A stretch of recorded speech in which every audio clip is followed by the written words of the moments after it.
He had it all: the corner office, the multi-million-dollar apartment, and the beautiful young woman on his arm.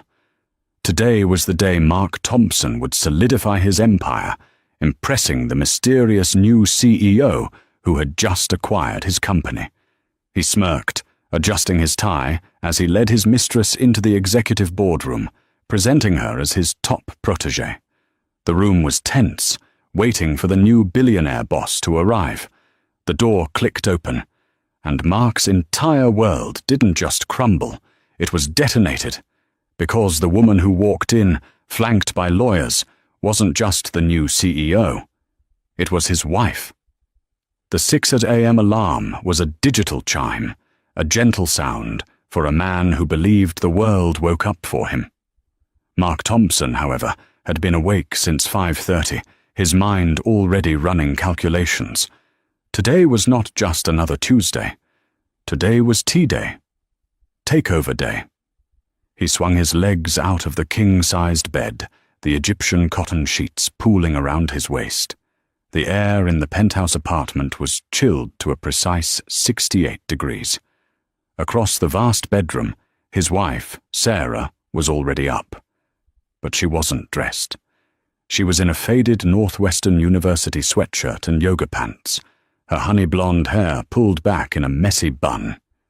She was staring at her tablet, brow furrowed. "Coffee," Mark grunted, not as a request. "Morning," Sarah murmured, not looking up. "The machine is on." Mark scoffed, padding barefoot across the cold marble floor to the master bath. He paused by the floor-to-ceiling window. Below them, 50 stories down, Chicago was a grid of blinking lights, the pre-dawn sky a deep, bruised purple over Lake Michigan. His city. "You seem stressed, Sarah," he called out, his voice echoing from the bathroom as he turned on the multi-jet shower. "Is it the fundraiser? The guest list for the senator?" "Don't worry about it. I'll have my assistant—" "It's not the fundraiser, Mark," she said, her voice quiet but tight. "It's the finances for the Jennings Foundation. There are discrepancies in the trust statements from Zurich." Mark rolled his eyes, hidden by the steam. The Jennings Foundation. Her little project. When Sarah's father, Robert Jennings, a minor tech mogul, had passed away 5 years ago, he'd left her a respectable inheritance. Mark had encouraged her to manage the charitable foundation. It kept her busy. It kept her out of his hair while he did the real work, climbing the ladder at Omnicorp Solutions, a global logistics behemoth. "Let the bankers handle it, honey," he said, stepping into the scalding water. "That's what we pay them for. You're too smart to be worrying about spreadsheets. Leave that to the nerds." He didn't hear her reply. 40 minutes later, Mark was a monument to corporate power.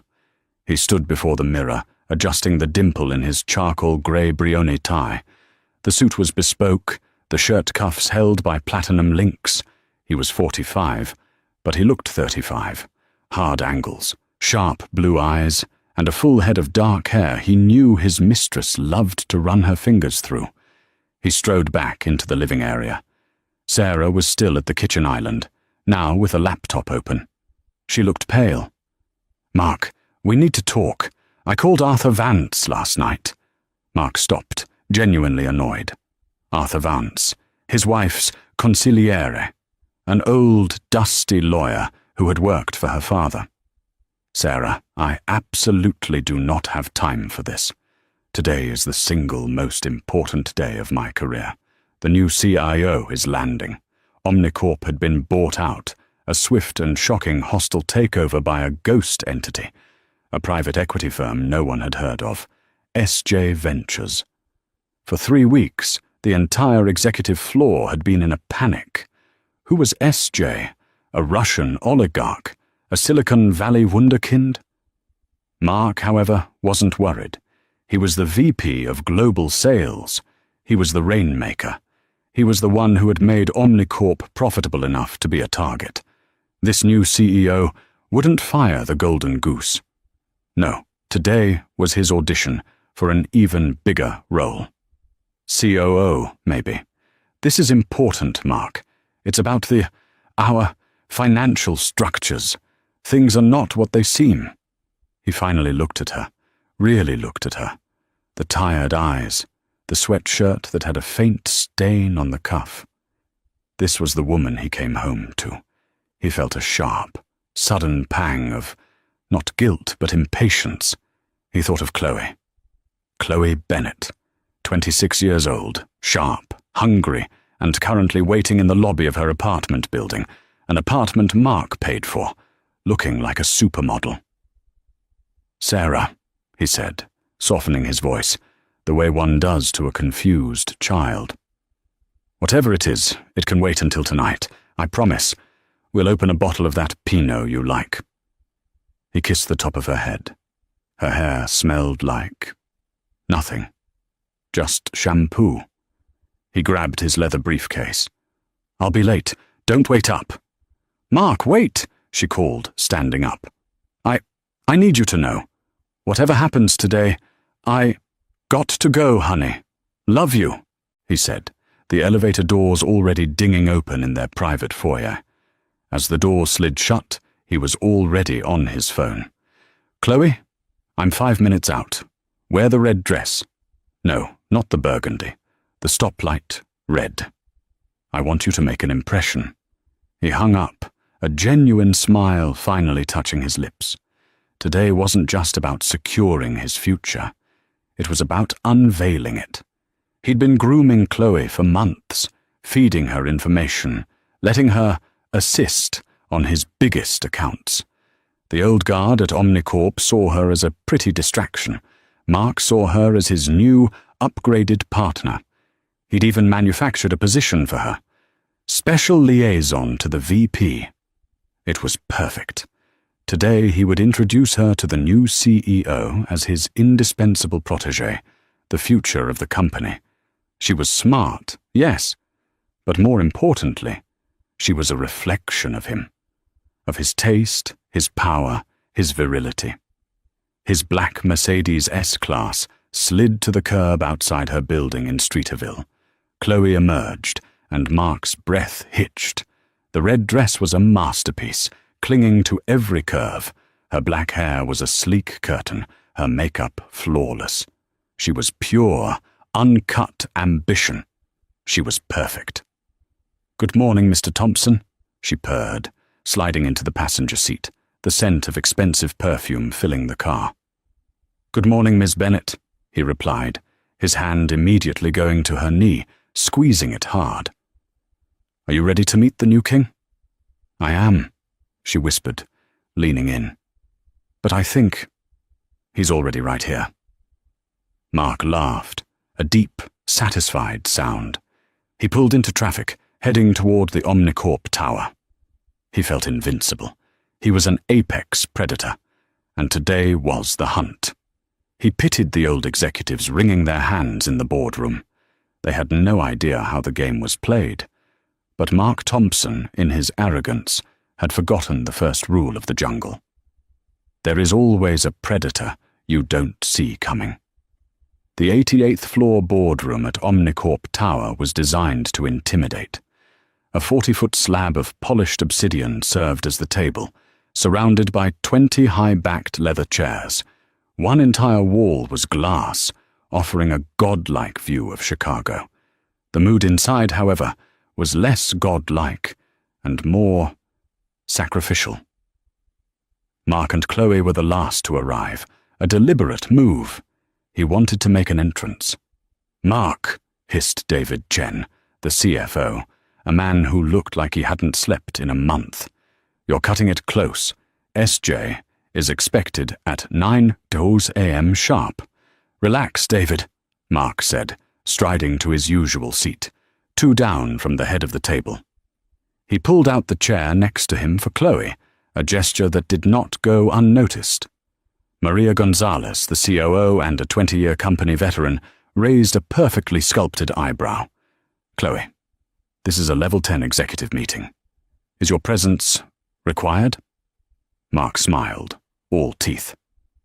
Ms. Bennett is my new special liaison. She's been instrumental in the Q4 projections that SJ Ventures found so compelling. She's here at my request." Chloe sat, radiating a confidence that was 90% Mark's and 10% her own. She placed a sleek, red leather notebook on the black table, a perfect, jarring splash of colour. She was the mistress, yes, but she was also a very good student. She knew Mark was using her as a power play, and she was more than happy to be the pawn that captured the Queen's side. The room was filled with the nervous energy of the condemned. There were whispers. "I heard SJ is a 30-year-old tech billionaire from Austin." "No, my source says it's an old money family from Boston, the Jennings." "Jennings? I thought they were small-time, West Coast, not East. Whoever it is, they bought the company with cash. No leverage, just a wire transfer. Who does that?" Mark simply listened, a small smirk playing on his lips. He let them panic. He had already back-channeled his loyalty to the new regime via the transition lawyers. He'd sent a private memo, subtly throwing his colleagues under the bus while highlighting his own division's streamlined efficiency. He'd pointed out David Chen's overly cautious accounting and Maria Gonzalez's antiquated logistics models. He leaned over to Chloe, his voice a low rumble. "See that? Fear. That's the smell of mediocrity. We don't smell like that, do we?" "No, Mark," she whispered back, her leg brushing his under the table. "We smell like the future." He was just about to reply, to tell her about the bonus he'd already mentally spent on a new penthouse for her, when the heavy oak doors at the end of the boardroom swung open. The room fell silent, utterly, deathly silent. Two men in dark, severe suits entered first. They were lawyers, radiating an aura of billable hours that cost more than a small car. They fanned out, one on either side of the door. Then, the click of heels on the marble floor. Click, clack, click, clack. It was a slow, deliberate, powerful sound. It wasn't the frantic staccato of a secretary, nor the hesitant tap of an assistant. It was a rhythm that said, "I own the ground I walk on." Mark, like everyone else, stood up. He smoothed the front of his jacket, composing his first impression face. Respectful, keen, indispensable. A woman appeared in the doorway. Mark's brain, which had been running at 1,000 miles an hour, simply stopped. It was like a film projector snagging on a single frame. The frame was this: a woman. Her hair, no longer a messy honey blonde bun, was a sleek, sophisticated ash blonde bob that grazed her jawline. She wore a bespoke navy blue power suit that looked more armoured than tailored, a simple white silk shell underneath. No jewellery, save for a pair of severe diamond studs, and her wedding ring. Her face. It was Sarah's face, but all the softness was gone. The vague, distracted look was replaced by a gaze as sharp and cold as the view from the window. She wasn't pale. Her makeup was immaculate, professional. She looked formidable. Mark's mind scrambled, trying to make sense of the data. It's Sarah, but it's not. It's a mistake. She's here for the fundraiser. She walked into the wrong room. She's lost. He opened his mouth, a confused, pitying "hon" forming on his lips. But before he could speak, one of the lawyers stepped forward. "Ladies and gentlemen of the board, thank you for your time. Please be seated." They all sat, stiffly. Mark half fell into his chair, his eyes locked on his wife, who was walking, no, striding, to the head of the table. Chloe leaned in, her voice a tiny, confused whisper. "Mark? Isn't that—" Mark couldn't answer. His throat had closed. The blood was roaring in his ears, a sound like the ocean. The woman reached the head of the table. She placed a slim, silver laptop down and surveyed the room. Her gaze swept past David Chen, past Maria Gonzalez, past the other terrified VPs. Then her eyes landed on Mark. They paused for a single, excruciating second. There was no recognition, no anger, no betrayal. There was nothing. It was the look a CEO gives a piece of furniture.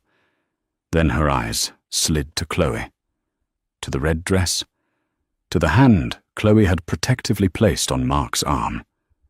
For a fraction of a second, the corner of the woman's mouth twitched. It wasn't a smile. It was the precursor to one. The lawyer spoke again. "It is my distinct honor to introduce you to the sole proprietor of SJ Ventures, the new chairwoman and chief executive officer of Omnicorp Solutions, Ms. Sarah Jennings." The name hit Mark like a physical blow. Jennings, her maiden name, SJ Ventures, Sarah Jennings. The room was filled with a stunned, shocked silence. David Chen's jaw was literally open. Maria Gonzalez looked like she'd been slapped. And Mark Thompson just stared. Sarah, Ms. Jennings, smiled, a bright, cold, reptilian smile. "Good morning, everyone," she said, her voice clear and strong, bearing no trace of the quiet murmur he'd heard just 3 hours ago. "I apologize for the abrupt nature of this transition. It was necessary. Now let's get to work. I've reviewed the Q4 projections and frankly, I am appalled." Her eyes found Mark's again, and this time they held. "Especially in our global sales division." The world in Mark Thompson's head had shrunk to a single, pulsing pinpoint of sound, the click of Sarah's heels. The air in the boardroom, once chilled to a perfect 68 degrees, now felt suffocating. He couldn't draw a proper breath. His Brioni suit, his $5,000 armor, felt like a wool-blend coffin. "Mark?" Chloe whispered again, her voice no longer purring. It was sharp, laced with the first needle prick of panic. "Mark, what is going on? That's your wife." "Shut up," Mark hissed, his voice cracking. He was staring at Sarah, but the woman at the head of the table was a stranger. This was not the woman who organized charity galas. This was not the woman who fretted over guest lists and gluten-free options. This was not the woman who wore yoga pants and asked his permission to move money. This woman, Ms. Jennings, was plugging her laptop into the mainframe. The massive screen at the end of the boardroom, usually dark, flickered to life. It didn't show a welcome message. It showed a complex, terrifyingly detailed spreadsheet. "Let's begin with the obvious," Sarah said, her voice cutting through the stunned silence. "Omnicorp is a bloated, inefficient relic. For 3 years it has been systematically mismanaged, over-leveraged, and in some cases, actively defrauded." She clicked a button. A new slide appeared, a line graph. A thick red line representing expenses was rocketing upwards, while a blue line, net revenue, was stagnating. "The numbers you've been reporting to the shareholders were fiction," she stated. "A very creative, very illegal fiction." David Chen, the CFO, finally found his voice. "Now see here, Ms. Jennings, our books are—" "Audited by Grant Thornton?" "Yes, I know," Sarah said, not even looking at him. "I also know that your primary auditor, Mr. Stephen Hadley, is your brother-in-law. A fact you failed to disclose." David went the color of old parchment. "And you, Ms. Gonzalez," Sarah continued, turning to the COO. "Your logistics department is still using a dispatch system from 2005. You've been outsourcing 30% of our domestic freight to a company, Loggy Fast Solutions, which, it turns out, is owned by your son, at a 40% markup from market rate." Maria Gonzalez recoiled, her face a mask of fury and shock. This was not a meeting. It was an execution. Sarah was dismantling them, piece by piece, with cold, brutal precision. She had the documents. She had the wire transfer records. She had the shell company ownership papers. She had everything. Mark sat frozen. This wasn't possible. The discrepancies she'd mentioned this morning, the Zurich statements. Arthur Vance. It wasn't a mistake. It was research. She hadn't been flustered. She'd been preparing. His mind flashed back, a rapid, horrific slideshow. Her, on her laptop late at night. He'd assumed it was Pinterest. Those long spa days. The charity luncheon in New York. The trip to see her sister in Seattle last month. He realized with a dawning, bowel-twisting horror that she hadn't been seeing her sister. Seattle was the home of Amazon and Microsoft. She had been meeting with logistics and software experts. She'd been building her case, and the money, the respectable inheritance from her father. Mark had always assumed it was a few million tied up in trusts, enough to fund her hobbies. He had been wrong. He had been so very wrong. Robert Jennings hadn't been a minor tech mogul. He had been a silent one. He'd been one of the original angel investors in a little search engine company in the late 90s. Mark had married one of the wealthiest women in the country, and he had treated her like a mildly incompetent intern. And now, Sarah said, her voice dropping, we come to the star of the company, the global sales division. The screen changed. It was a picture of Mark, smiling, at a golf tournament. Then a new slide, a list of expenses. Mr. Mark Thompson.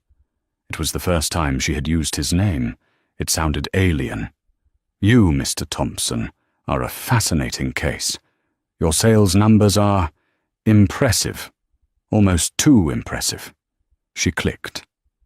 Let's look at the Omega account, your biggest client. They accounted for 20% of all new revenue last quarter, but the Omega account doesn't seem to exist. The address is a P.O. box in the Cayman Islands, and the $10 million retainer they paid us last month, our new audit traces it back. She clicked again. A complicated flow chart appeared. The money had been routed from a bank in Zurich. Her bank. You've been cooking the books, she said, her voice a soft, dangerous whisper. You've been inflating your own sales numbers by moving my money into the company accounts, disguised as client payments, all to make yourself look like a rainmaker, all to justify. She clicked one last time. The screen filled with invoices. Invoices for a lease on an apartment in Streeterville. Receipts from Cartier for a Panther watch. Travel expenses for 2, first class to Paris, for a sales conference that never existed. And, finally, a corporate payroll entry, Sarah said, her voice dripping ice, for a Ms. Chloe Bennett, position, special liaison, salary, $250,000, approved by, she zoomed in on the signature, Mark Thompson. Chloe made a small, strangled sound. She was staring at the screen, her face ashen. She wasn't just the mistress. She was evidence. She was Exhibit A in his career-ending fraud. Mark, Chloe's voice was trembling. You told me that was a signing bonus. You told me the company approved it. Mark couldn't speak. He was vibrating. The predator had become the prey. The lion's den was, in fact, an abattoir, and he was the one on the hook. Sarah, Ms. Jennings, closed her laptop. The screen went black. She walked slowly from the head of the table, her heels echoing in the tomb-like silence. She stopped right behind Mark. He could smell her perfume. It wasn't the light, floral scent she used to wear. This was something dark, expensive, and smoky, like sandalwood and ash. She leaned down, her mouth close to his ear. The rest of the room, the other executives, faded away. It was just them. You thought I was stupid, she whispered, her voice so low only he could hear it. "You thought I was a hobby? You thought I was decor? You thought I was just the wife?" He shuddered, a full-body tremor. "You," she continued, her breath warm on his ear, "were a project, Mark. A project I was running to see how much incompetence and betrayal I could tolerate. Turns out my tolerance has a limit." She straightened up, addressing the room again, her voice back to its steel trap crispness. "David. Maria. You're fired. Your breach of fiduciary duty is profound. Security will escort you from the building. Your things will be mailed to you. If you contest this, I will file criminal charges. Am I clear?" David and Maria, utterly broken, just nodded. Security guards who had been waiting outside the door entered and flanked them. "The rest of you," Sarah said, "are on probation. You will report to my new COO, Mr. Arthur Vance, who will be here this afternoon." Arthur Vance, the old, dusty lawyer, her consigliere. Sarah walked back to the head of the table. She looked at Chloe, who looked like a terrified child in a very expensive, very red dress. "Miss Bennet," Sarah said, "your position here is redundant, as is your presence. Security?"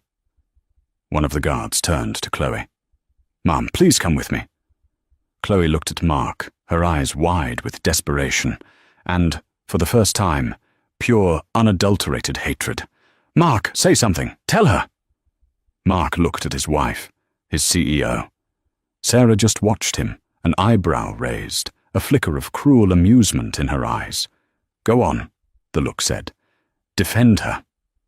Mark Thompson looked down at the obsidian table, at his own pathetic reflection. He said nothing. A small, broken sob escaped Chloe's lips. You bastard." She grabbed her red notebook and stumbled out of the room, the guard following closely. Now the room was empty, save for Mark and the remaining, terrified VPs. Mark was the last one left, the elephant in the room. He was shaking. "And you, Mr. Thompson," Sarah said, tapping her pen on the table, "you're not fired." Mark's head snapped up. A tiny, insane spark of hope flickered. "She still loves me. It's a test, a power play. She'll still—" "Oh no," Sarah said, as if reading his mind. "Firing you is too easy. Firing you is a gift. You don't get a gift, Mark." She smiled. It was the coldest, most terrifying thing he had ever seen. "You, Mark, get to stay. You will report to me. Your global sales division is dissolved. Your new title is, let's call it Special Projects Manager. Your first special project. You will be personally overseeing the full audit and liquidation of every fraudulent account you created. You will undo, piece by piece, every lie you ever told this company, and you will do it from the intern cubicle on the 12th floor." She leaned forward. "You will come here every day. You will park in the general lot, not the executive garage. You will get your own coffee. And you will watch me turn this company, my company, into something you could never have even dreamed of. And when you are done, when you have cleaned up every last bit of your filth, then I will fire you." She stood up. "Meeting adjourned. Welcome to the new Omnicorp." She turned and walked out of the room, her heels clicking, leaving Mark Thompson alone in the dark, silent boardroom, a living ghost in a $10,000 suit. The woman Mark Thompson knew as Sarah hadn't existed for 18 months. The real Sarah, Sarah Jennings, had died a little bit every day for 10 years. She had slowly, willingly, packed herself away in metaphorical boxes, labeling them Mom, Wife, Hostess, Patron. The box labeled Genius had been taped shut and shoved under the bed the day she married Mark. Robert Jennings, her father, hadn't been a minor mogul. He was a quiet legend in Silicon Valley. He'd been the algorithm architect behind 3 of the biggest IPOs of the 1990s. He taught Sarah to code before she could ride a bike. He taught her to read a balance sheet before she could drive. When she graduated from Stanford with a dual degree in computer science and economics, he'd made her his CIO. By 25, she was the shadow CEO of Jennings Capital, managing a portfolio so vast it was almost abstract. Then her father got sick. Pancreatic cancer. 6 months terminal. During that time, she met Mark Thompson. He was a dazzlingly ambitious sales director at a mid-level tech firm.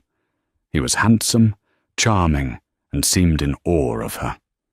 He was a respite from the grief and the crushing weight of the boardroom. When her father died, the grief was a tidal wave. Mark was a lifeboat. She married him. She wanted, for the first time, to be normal, to be taken care of. She had children. She stepped back from Jennings Capital, handing day-to-day management to her father's most trusted advisor, Arthur Vance, and a board in Zurich. She told Mark she was managing her father's charity. It was a lie she told to make him feel big. She had let him be the breadwinner with his Omnicorp salary, which, to her, was pocket change. She let him build his world, believing he was the king, while she was the true source of the kingdom's wealth. Their penthouse, her money. The S-Class, her money. His $5,000 suits, all purchased with the dividends from her portfolio. She had been content in her box. She loved her children. She'd convinced herself she loved the simplicity, the lack of pressure. The illusion shattered on a rainy Tuesday in March. Mark was in the shower. His phone, which was usually guarded like a state secret, buzzed on the nightstand. A text. From C. Bennett. Last night was, wow, you weren't kidding about the view from my new place. See you at the meeting. Red dress ready? As oh. Sarah had stared at the text, her heart a cold, still stone in her chest. It wasn't just the affair. It was the words. My new place. She'd done what she was trained to do. She didn't cry. She didn't scream. She gathered data. She logged into the private bank account she and Mark shared, the one he thought was their main account. She saw the $250,000 wire transfer to Chloe Bennett, coded as a signing bonus. She saw the lease payments for the Streeterville apartment, funneled through an executive discretionary fund. She realized with a cold, sinking dread that he wasn't just using his money. He was using company money, Omnicorp money. She spent the next 48 hours in a fugue state. She didn't sleep. She just worked. She pulled the public filings for Omnicorp. She cross-referenced them with Mark's travel. She discovered the Omega account. And with her background, it took her less than an hour to find the digital fingerprints. He wasn't just cheating on her. He was committing high-level wire fraud. And he was doing it badly. He was sloppy. But the final, fatal blow came when she traced the source of the Omega account's retainer.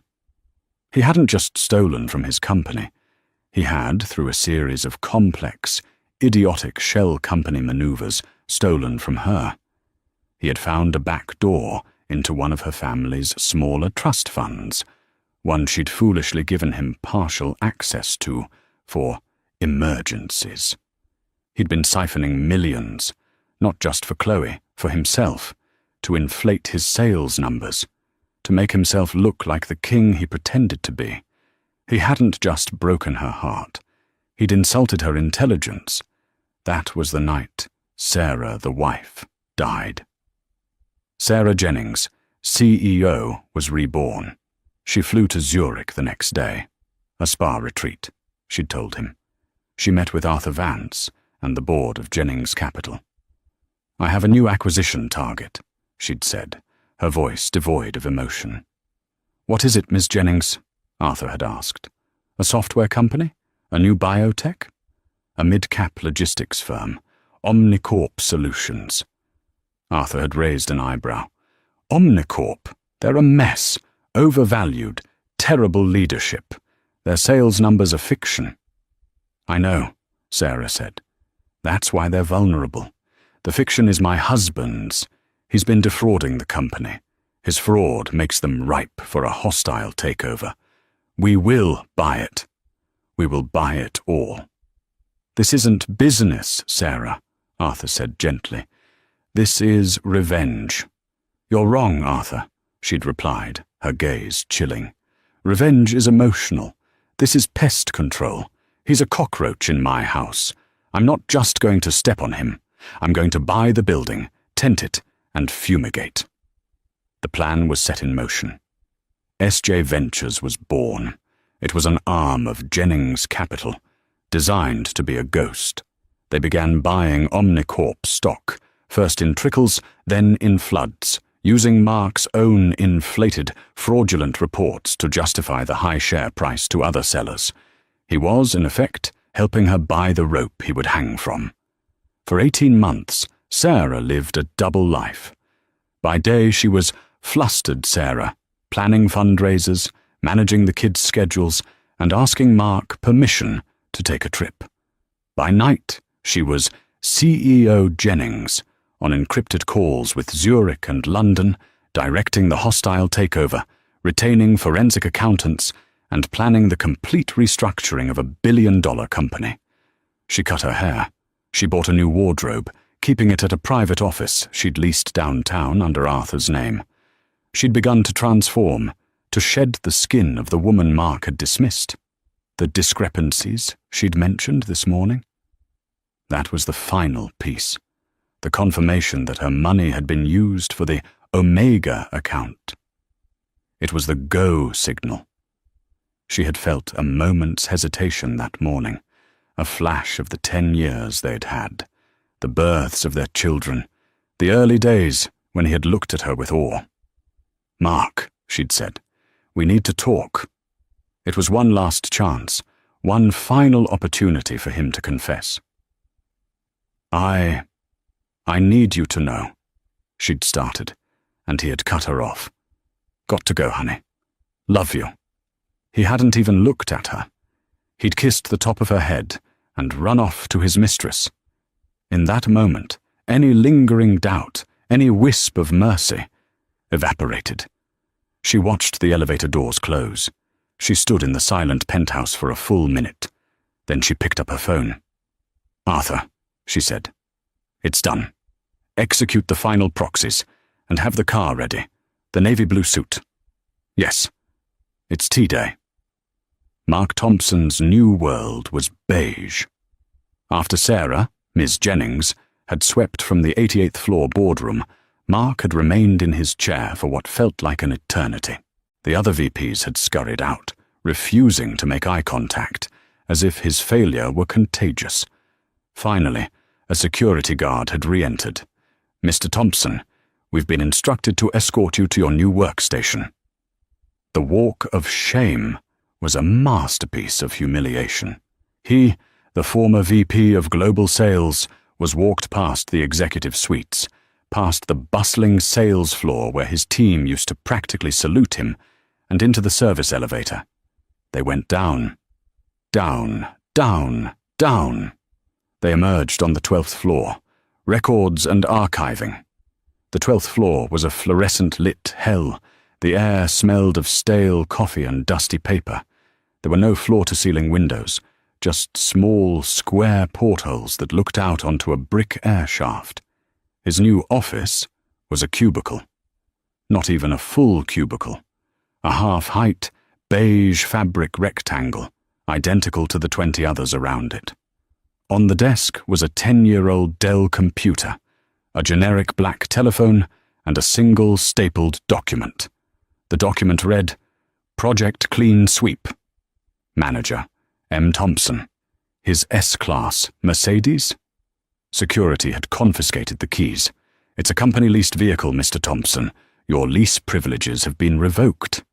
His parking pass was deactivated. His corporate Amex declined. For the next week, Mark Thompson learned the true meaning of power. It wasn't about shouting or firing people. True power was control. Sarah, no, he had to stop thinking of her as Sarah. Ms. Jennings controlled his new reality. He was a pariah. The 12th floor workers, mostly older employees waiting for retirement, gave him a wide berth. They knew who he was. They knew what had happened. They treated him with a terrifying mixture of fear and pity. His job, as outlined in the memo, was exactly as she'd threatened. He had to personally catalogue every fraudulent file, every fake invoice, every padded expense report from the Omega account, and a dozen other clients he had invented. He was, in effect, building the legal case against himself. He was trapped. If he quit, she'd have him arrested. If he stayed, he was her prisoner. He tried to fight back. The first night, he'd taken a cab to the penthouse. His keycard didn't work. "Mr. Thompson," said the doorman, a man Mark had never bothered to learn the name of. "I'm sorry, sir. Ms. Jennings's instructions are clear. You are not to be admitted." "This is my home. My name is on the deed," Mark had roared. The doorman had looked at him sadly. "Actually, sir, it's not. The penthouse is owned by a holding company. Jennings Capital. We were instructed to remove your name from the resident list." She had thought of everything. She had been planning this for years. He'd gone to a hotel, the prestigious Langham. His personal Amex, the one he thought he paid for, was declined.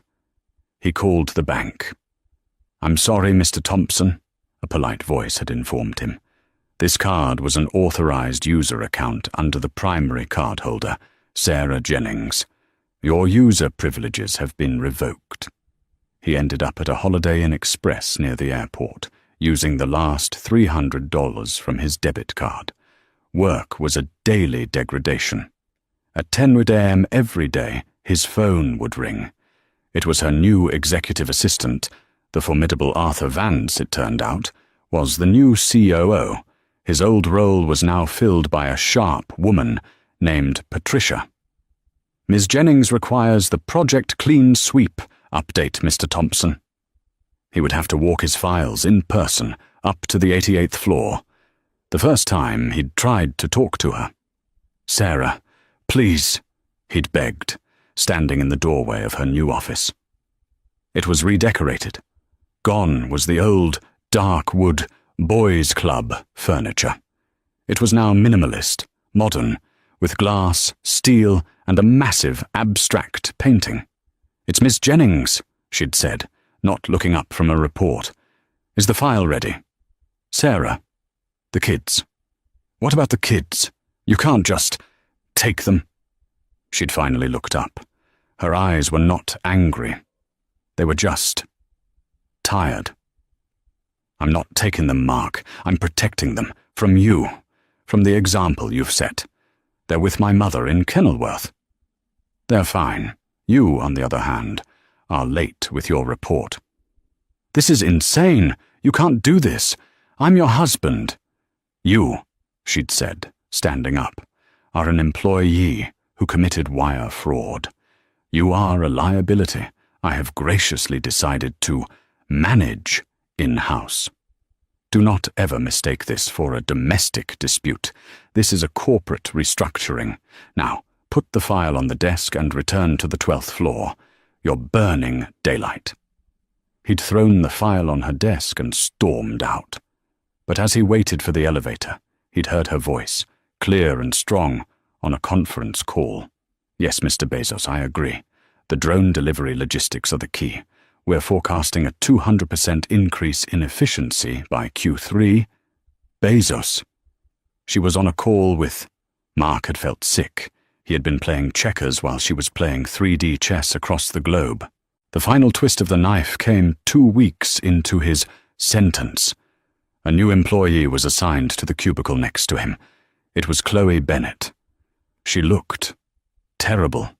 Her high-fashion wardrobe was gone, replaced by a cheap pantsuit from a department store. Her defiant fire was extinguished. She wouldn't look at him. "Chloe," he'd whispered, horrified. "Shut up, Mark," she'd hissed, her voice thick with venom. "What? What are you doing here?" "She offered me a deal," Chloe said, her eyes fixed on her new, ancient computer. "Miss Jennings. She found me. I was about to be evicted.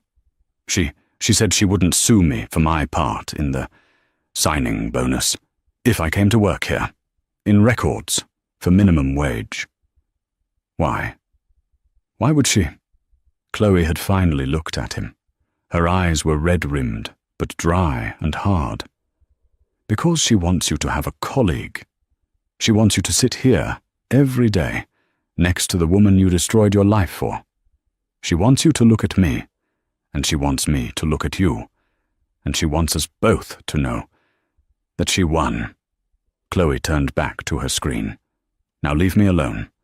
I have to alphabetize invoices from 2010, and so do you." Mark stared at the beige wall of his cubicle. He was not just in a prison. He was in a specially designed exhibit at the zoo, and the zookeeper was his wife. The human mind can only absorb so much humiliation before it cracks. Mark Thompson, who had defined his entire existence by the reflection he saw in other people's eyes, admiration, envy, desire, was now invisible. Or worse, he was an object of pity and contempt. He was trapped. His days were a monotonous cycle of sifting through his own corruption. His nights were spent in a single-bed room at a motel by the highway, the stench of industrial bleach clinging to the sheets. He had sold his platinum cufflinks for cash. He was eating at vending machines. He watched, from the 12th floor, as Ms. Jennings transformed Omnicorp. Memos went out. The old guard was gone. New, bright, terrifyingly competent executives were brought in. Maria Gonzalez's antiquated logistics system was ripped out and replaced with a cutting-edge AI dispatch. The company, which had been bleeding cash, was suddenly thriving. The trade papers were calling her the Iron Lady of Logistics. A visionary. Mark, meanwhile, was cataloguing receipts for champagne he didn't even remember drinking. The greatest torment, however, remained Chloe. She sat 10 feet away, a living monument to his failure. They never spoke. The silence between them was thick and toxic, filled with everything he had promised and everything she had lost. He had looked at her one day, really looked at her, and felt nothing.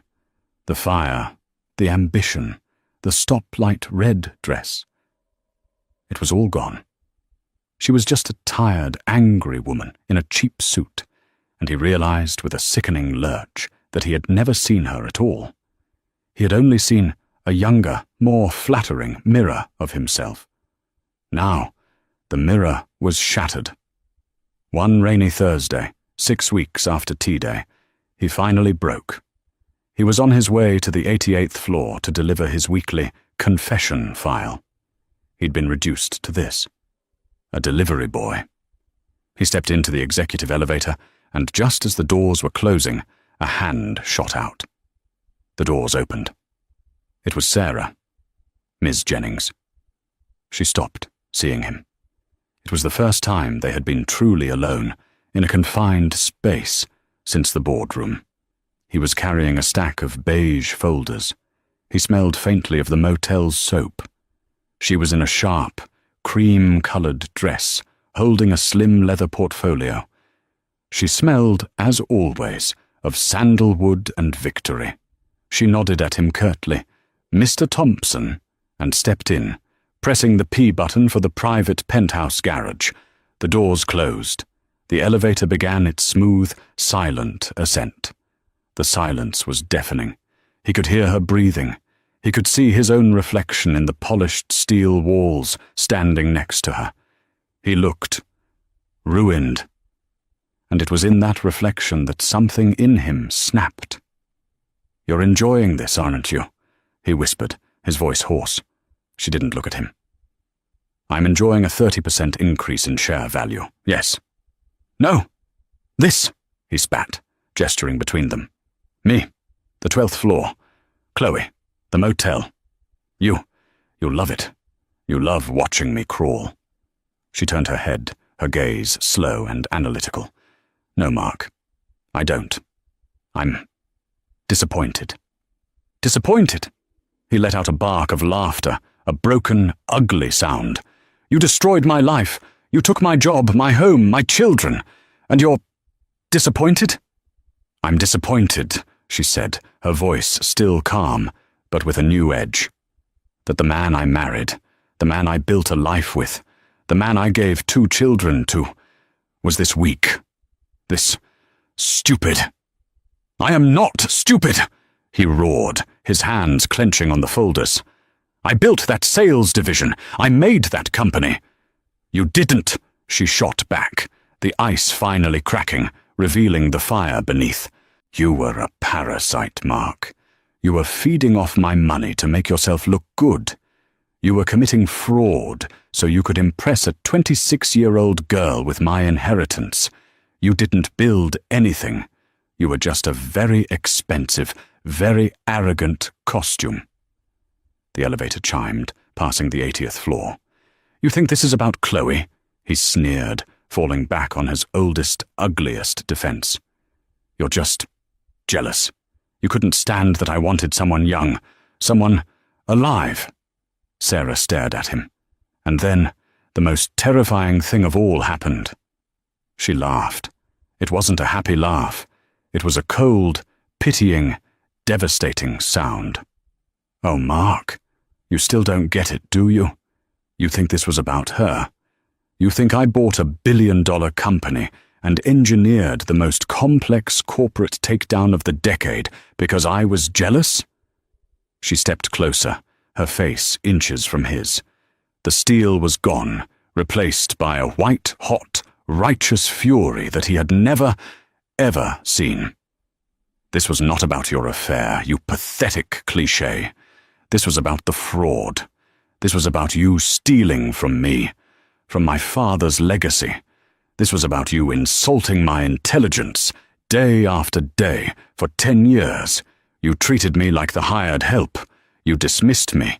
You, with your one talent, lying, dared to look down on me. The elevator dinged. The doors opened to the 88th floor.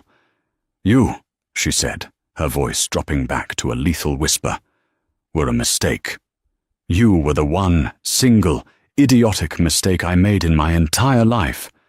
And I am simply correcting it. She stepped out of the elevator. By the way, Mr. Thompson, she called back, not bothering to turn around, your Project Clean Sweep is complete. I've cross-referenced your files with the full forensic audit. He stood, frozen in the elevator. What does that mean? It means your services, she said, are no longer required. She smiled, the same cold smile from the boardroom. You're fired. The elevator doors slid shut, sealing him inside, leaving him alone with his reflection. Fired. It should have been a relief.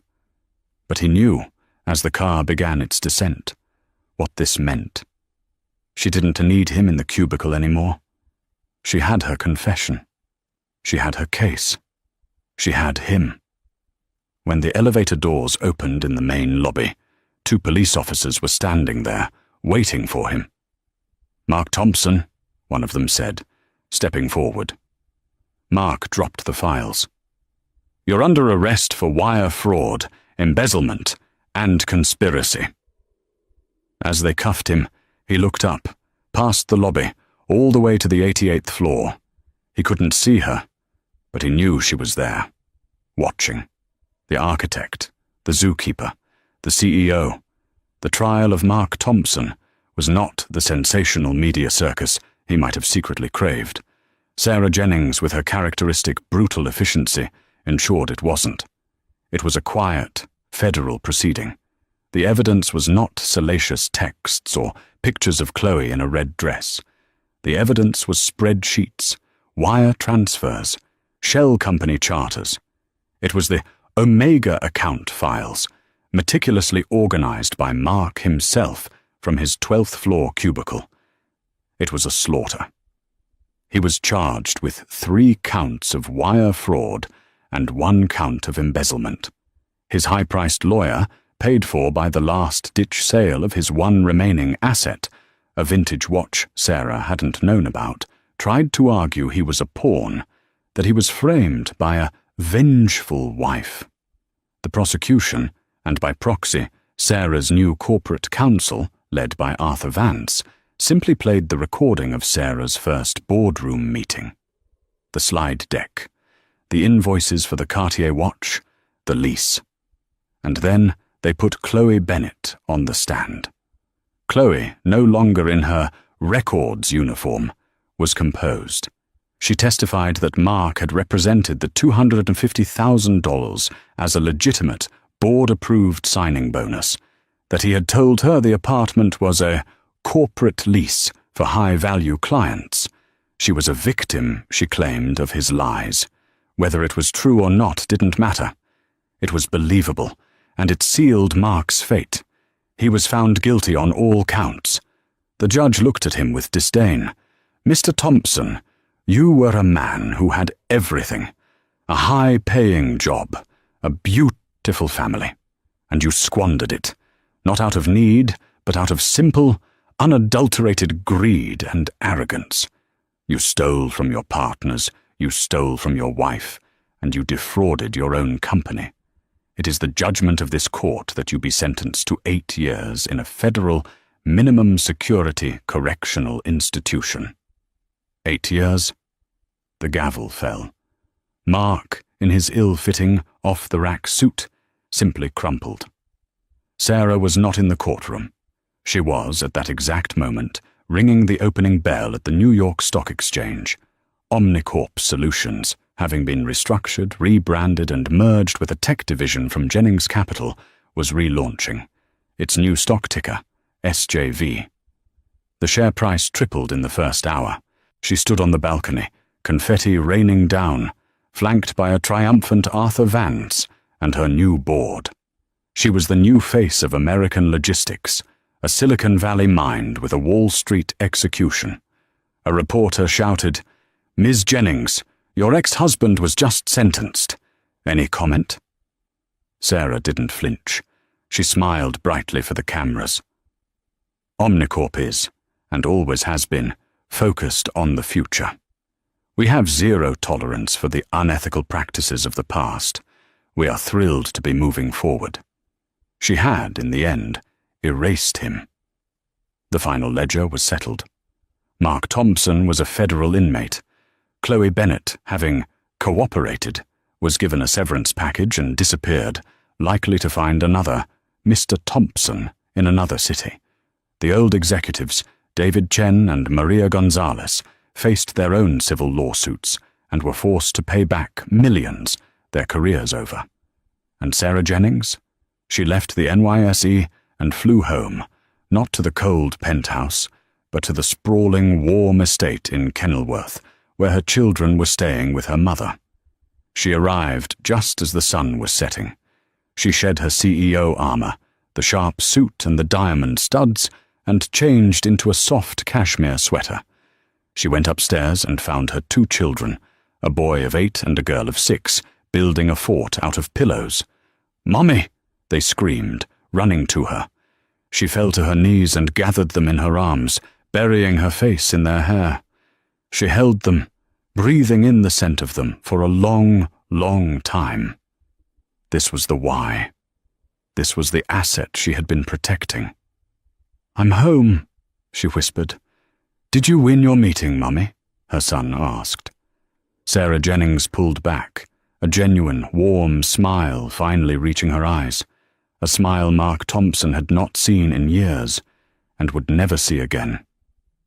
"Yes, sweetheart," she said, kissing his forehead. "Yes, I did. The company is safe now." She had cleaned her house. The pest was gone. The ledger was balanced, and for the first time in a decade, Sarah Jennings was finally, completely free. And that is how you settle a score. Mark Thompson thought he was the king, but he forgot he was married to the Empress. He built his little castle on her land, and she simply bulldozed it. This wasn't just revenge. This was a total corporate and personal reacquisition, a story of underestimation, of hidden power, and of the final, devastating receipt. What did you think of Sarah's ultimate move? Was firing him too easy? Or was the 12th floor cubicle, right next to his mistress, the most perfect, coldest served dish of all time? Let me know your favorite twist in the comments below. If you love stories where the underestimated underdog reclaims everything, do me a favor and hit that like button. It truly helps the channel. Share this video with anyone who needs a reminder of what happens when you mistake a lioness for a kitten.